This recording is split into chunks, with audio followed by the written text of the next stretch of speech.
Hey everybody, welcome to the Meraki OpenWRT Firmware flashing project at Kernelcon. So to start off, this is a Meraki MR16 wireless LAN access point. It's pretty good hardware. There are a lot of them available really cheap on eBay. The reason they're cheap is because Meraki is a platform that's cloud administered and it requires a cloud license. And the licensing is a bit expensive. The problem with the situation is that when the license expires, the hardware completely stops functioning. It becomes essentially e-waste. This is really unfortunate and it leads to a lot of component stuff getting just thrown in the trash and not reused. But on specific Meraki models, such as this one, there's a way to flash it to OpenWRT. There are some models that you can actually flash without taking it apart and without soldering or without having a programmer.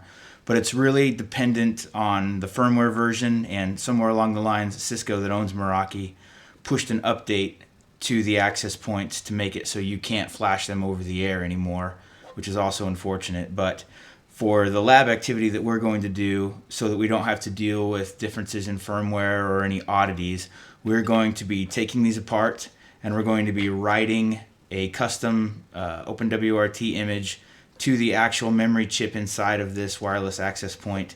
And we're going to be using a USB JTAG programmer, and the programmer is plugged into this little switch so that we can easily turn it on and off, so we can connect it and disconnect it without damaging the programmer.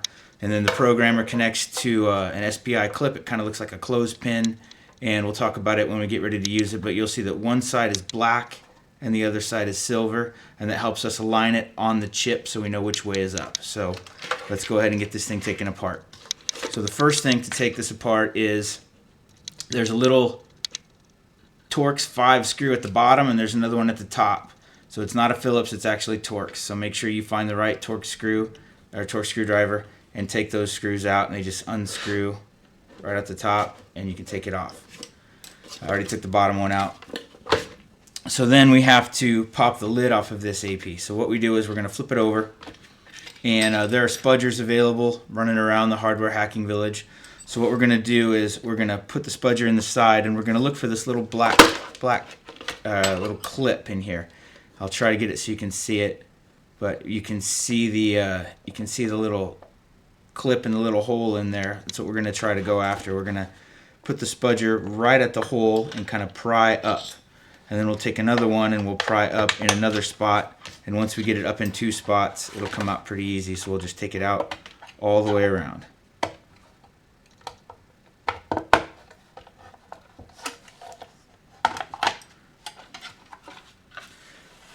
Then we'll take the plastic case and the spudgers, we'll put them aside.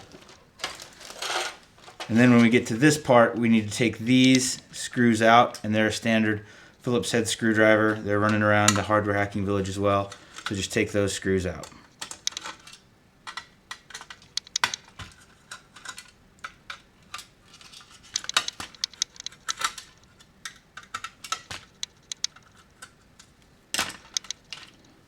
Put those over there.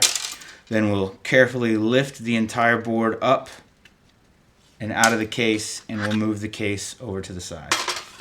So now we're left with this. So I'm going to refer to this as the silver platform, and I want this to be spun around so that it's closer to you.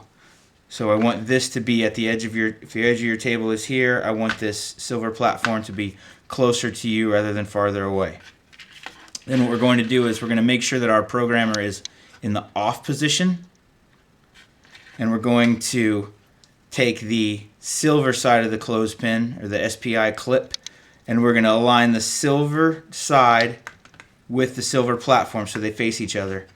And then this chip right here, this is the chip that we're going to connect and program to, this one right here.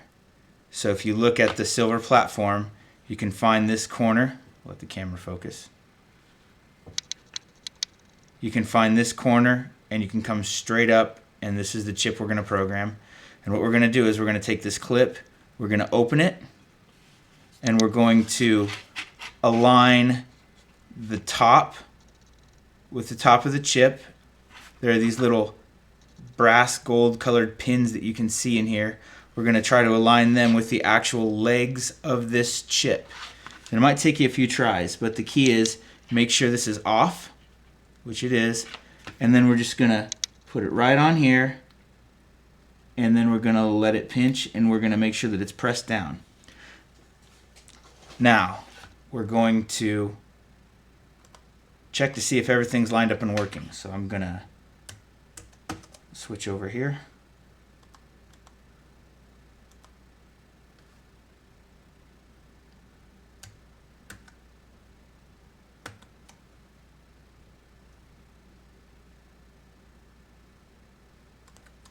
Alright, so now we're back at the desktop. We're going to go to the Kernelcon folder. We're going to open it.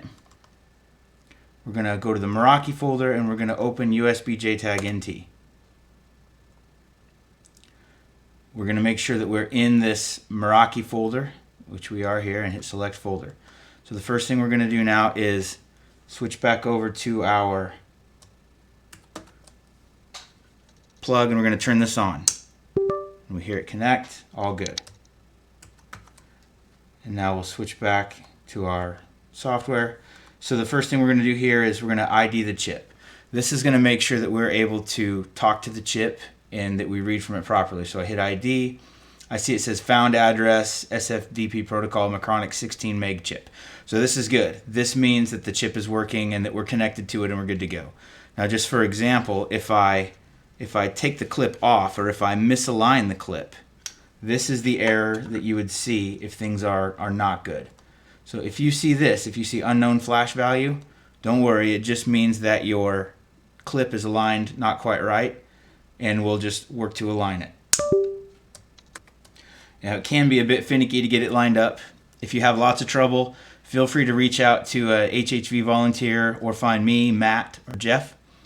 And one key thing is that when we're working with this, always turn the programmer off before you remove or reposition the clip. We always want to have it off when we're repositioning. We don't want to have voltage errantly running through the JTAG programmer and damage it. So when we're at this spot, we've got our chip is for sure reading and looking good. We're going to make a backup of this. So we're going to hit read from chip, and we're going to take a copy of the firmware that's on the device from the factory, just in case you want to go back, or just in case something goes a little sideways when we're trying to work with it. It's always good to make a backup copy. And if you look at the plastic case of the case we took off, you'll see that the MAC address and the serial number are on this sticker. So let's take a note of those, and then when we are finished reading this file, we will make sure to save it with the proper name so we can remember what's what. So we finish reading it, we'll go File, Save, and we'll make sure we're in this Meraki folder, and we'll call it Meraki, or we'll just call it Original. And then let's put the last 4 of the MAC address on it, and that was 7E88. So this is the original firmware from 7E88, and we'll hit Save. So we've got everything backed up. Now at this point, we have this MR16 functioning full flash bin right here.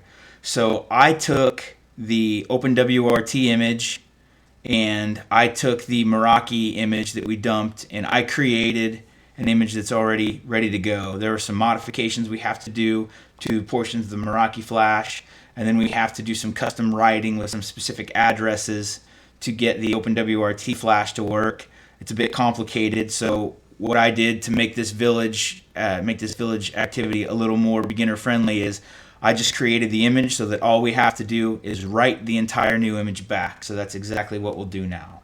We will double click on this file, and we'll see that it says full flash bin loaded. And now we just make sure this is set to all flash, and we're going to come up here and we're going to go to write chip, and we're going to say yes program. So what that's going to do is it's going to first erase the chip, and then it will write our image to it. This might take 5 or 10 minutes. I'll be right back in a second to show you what it looks like when it's all finished.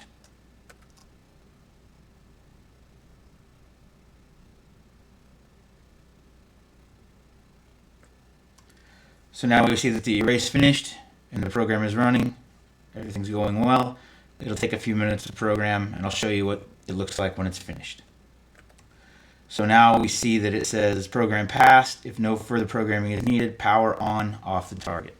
So if you've gotten to this point, that means that our OpenWRT image has been written to our device and we're able to use it now. So now that we've finished programming, we're ready to move on to the next step. So the first thing we're going to do is turn off our programmer, and then we will remove the clip, take that off. I'll kind of push it out of the way. Then we'll take an Ethernet cable, make sure the other end is connected to your laptop, and we're going to plug the Ethernet cable into our newly flashed access point. Plug it in there. And then also you should grab one of the 12 volt power supplies that are running around the hardware hacking village for this project.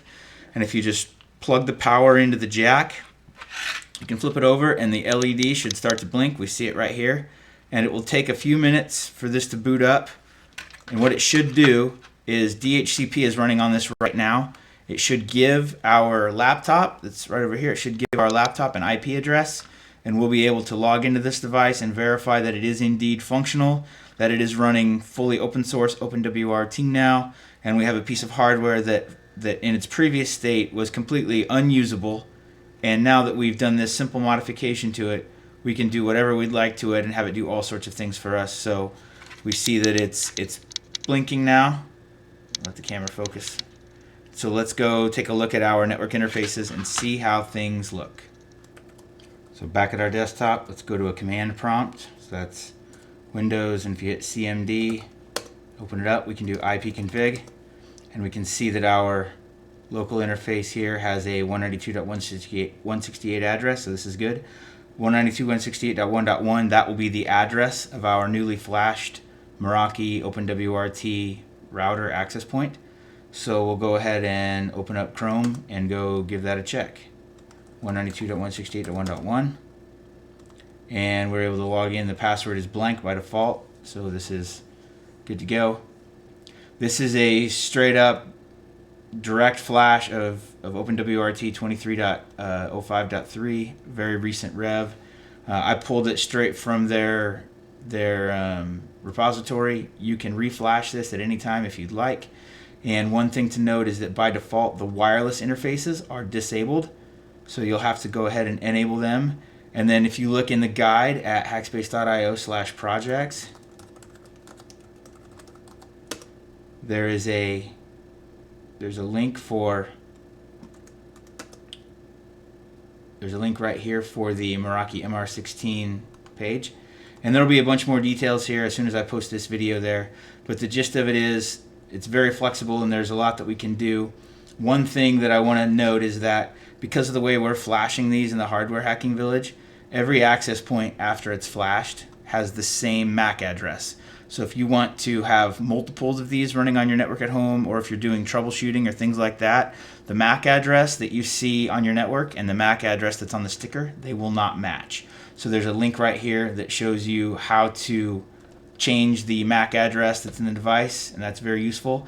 And then a guide on how to configure it to be a dumb access point. So if you're going to use this as an access point at your house, you most likely don't want it to run DHCP and you don't want it to do NAT. You just want it to do access point duty. So there's a guide here on how to do that. And there are ways that you could have multiple OpenWRT access points across your house or your property and have them generally work together so that you can roam from one to the other with minimal packet loss.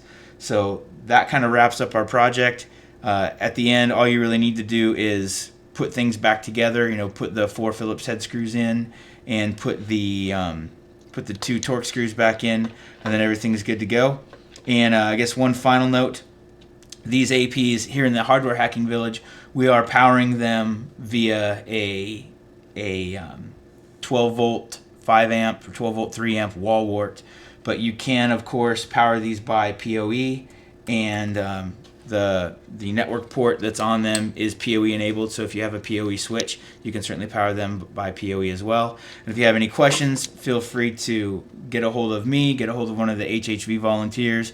We'll be happy to help you get through this project. Thanks a lot.